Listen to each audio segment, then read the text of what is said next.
Super बाजार cooperative Kankavli Sindhudurg जिल्ह्यातील एकमेव वातानुकूलित सुपर बाजार. पत्ता सुपर बाजार Mumbai Goa highway SM high school समोर कणकवली. आपल्या अतूट विश्वासामुळेच आम्ही 25व्या वर्षात पदार्पण करतोय. देवगड पंचायत समितीच्या वतीने मोण इथं कृषी दिनानिमित्त कृषी मेळावा उत्साहात संपन्न झाला. कृषी विभाग, जिल्हा परिषद कृषी विभाग आणि मोण ग्रामपंचायत यांच्या संयुक्त विद्यमाने आयोजित या मेळाव्यात शेतकऱ्यांना आधुनिक शेती, शासकीय योजना आणि उत्पन्न वाढीबाबत मार्गदर्शन करण्यात आलं.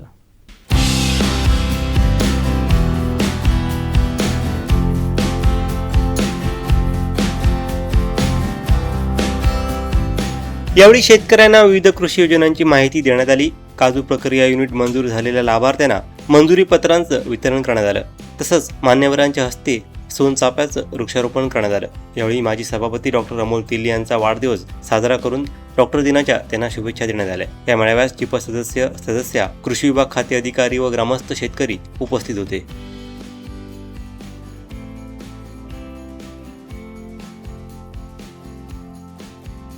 मेळाव्याच्या आयोजनाला या ठिकाणी कृषी माध्यमातून आमच्या पाटील मॅडम, त्याचबरोबर पशुसंवर्धन मधून आमचे ढोगरे डॉक्टरांनी आपल्याला मार्गदर्शन केलेलं आहे. आणि खऱ्या अर्थाने हे मार्गदर्शन करत असतेवेळी ह्या आजचा दिवस जो आहे हा कृषी दिन, आणि कृषीच्या दिनानिमित्त आपण शेतकऱ्याला काय देतो, त्यांना काय देण्यासारखं आहे, हा विषय महत्त्वाचा आहे. आमचे या ठिकाणी या गावचे पेशाने शिक्षक म्हणून याच हायस्कूलमध्ये त्यांनी मुख्याध्यापक म्हणून काम पाहिलं. ते आमचे गुरज सर, वाणिवड्या गावच्या आमच्या त्या तिथल्या विद्यमान सदस्य होत्या.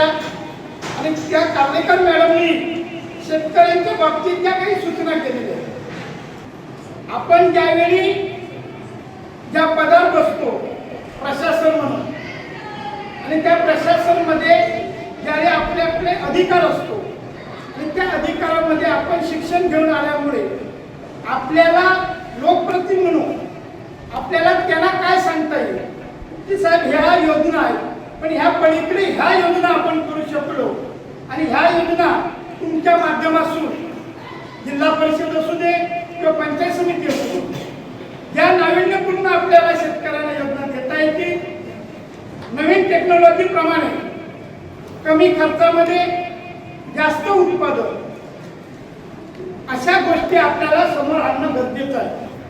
या शेतकऱ्यांना औषधाच्या कंपन्या आहेत, त्या बोगस काही कंपन्या या 5 वर्षामध्ये या देवगड तालुक्यात बऱ्याच आलेल्या आहेत. आपण त्याच्यावर कंट्रोल करतोय, पण शेतकऱ्याला कुठेही त्या बाबतीत अजून तुडतुड्याच्या बाबतीत नेमकं जे औषध पाहिजे ते मिळत नाहीये. त्यामुळे शेतकरी हा ज्यावेळी आंबा तयार होतो त्यावेळी त्या तुडतुड्यामुळे पूर्णपणे आंबा घरून पडतोय, तो मोहर टिकत नाहीये. यावर अजून संशोधन आपलं होत नाही आहे. आपण त्यासाठी कृषीच्या माध्यमातून काय संकल्पना आपल्याला करता येईल ते पाहावं लागेल. पुन्हा एकदा या ठिकाणी तुम्ही सर्व सन्मानित शेतकरी, सर्व आपल्या महिला वर्ग या ठिकाणी उपस्थित राहिला. शेतीचा आजचा जो कृषी दिनानिमित्त जे काय सर्व मान्यवरांनी आपल्याला मार्गदर्शन केलेलं आहे, असंच आपण शेतीच्या बाबतीत असलेली आपली तळमळ आपल्याला योग्य ठिकाणी चांगलं काम करायचं आहे. आणि या कृषी दिनानिमित्त सर्वांना पुन्हा एकदा मी शुभेच्छा देतो, सर्वांना धन्यवाद मानतो.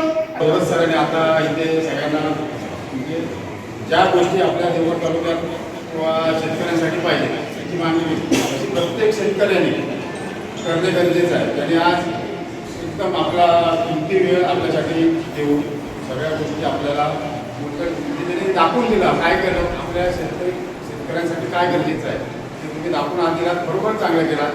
भविष्यात बघून मी आता तुमचा जातानाच नंबर घेणार आहे आणि मी तुमच्या कॉन्टॅक्टमध्ये राहील. कशासाठी आम्ही पण शेतकरी आहोत आणि हे प्रत्येकाला गरजेचं आहे. आपल्या मागे धराडे आणि मधनेसर आहे आणि आरती पाटील, त्यांच्याशी माझं वैयक्तिक बोलणं झालं आमच्या पंचायत समितीला राहून. आपण काय करू शकतो शेतकऱ्यांसाठी, तुम्ही माझ्याशी बोलता तुमच्याकडे काय विजन आहे असं तुमचा बोलण्याचा रूप होता.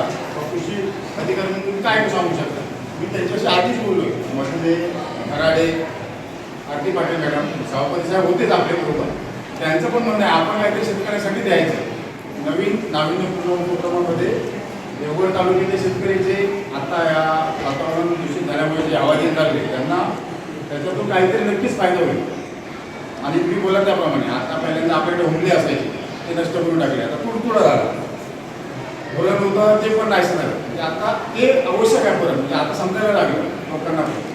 त्याच्यामुळे भविष्यात सर तुमच्या कॉन्टॅक्टमध्ये राहून आपल्या म्हणजे जी तुमची आता ती धडपड होती सांगण्याची बोलण्याची खूप केलं होतं ती अतिशय उत्तम होती. आणि आम्ही त्याची प्रेरणा घेणार 100% आपल्या शेतकऱ्यांसाठी.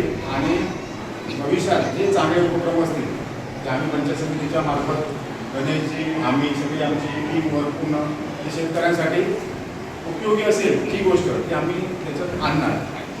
या कार्यक्रमाच्या निमित्ताने एक आपल्याला एक सांगावं असं वाटेल, आपला म्हणजे महाराष्ट्र राज्यच नव्हे तर आपला देश हा कृषीप्रधान आहे. कृषीप्रधान देश म्हणून आपल्या देशाची ओळख आहे.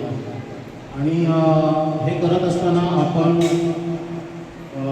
एक जर विचार केला तर आपण जी शेती करतो तर ते आपण आपल्यापुरतीच करतो, म्हणजे व्यापारी तत्वावर आपण अजून करत नाही आहोत. एक फक्त आंबा शेती, थोड्याफार प्रमाणात काजू हे जर आपण सोडलं तर इतर आपण कुठे व्यापारी तत्वावर करत नाही. ते करणं खूप गरजेचं आहे.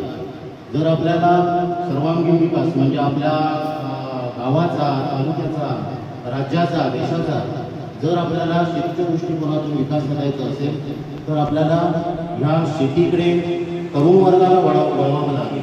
ॲग्रिस्टाक अंतर्गत आपण जी शेतकऱ्यांची नोंदणी केली तर काही आता ह्या ज्या भविष्यात योजना आहेत ह्या ऑनलाईन देखील असणार आहेत.